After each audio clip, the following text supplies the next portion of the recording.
Hey there, traders! The major stock indexes traded higher to cap off last week, even amidst fears of rising cases of coronavirus throughout major regions of the United States. However, some trading still remained mixed after weekly jobless claims were higher than most expected. And that means economic growth is still experiencing persistent pain. What happened last week in trading, and how will it affect present trading conditions?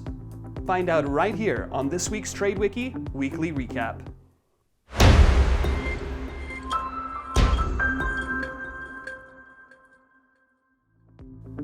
Jobless claims have now reached over 45 million, an increase of 1.5 million.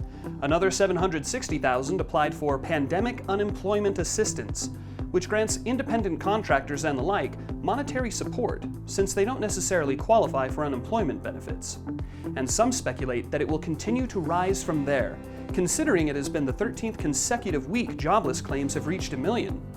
While overall the numbers are on the decline, they're still shockingly high considering previous recessions. For example, the economic crash of 2008 saw a weekly peak at around 660,000. It's not clear why claims are still reaching new peaks, and many are attributing it to some businesses either failing to handle the brunt of the pandemic or just now experiencing it. This means that while stocks are still trading higher in the long term, there isn't a consistent pattern of bullish momentum, so the markets remain mixed.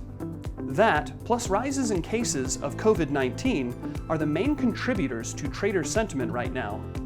But that's not all. One can attribute the stock market trading higher to more traders extending into other sectors that are still running healthy. E-commerce sites like Amazon or Shopify are still heavy favorites, as well as home improvement and home entertainment stocks.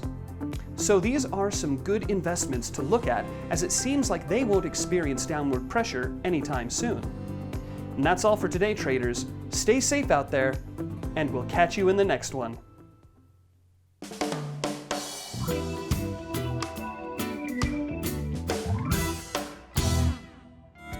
Thank you for watching. Make sure to like this video, leave us a comment, and subscribe to our channel for more videos. If you want to get notified of our next upload, click the bell button. We'll see you again soon.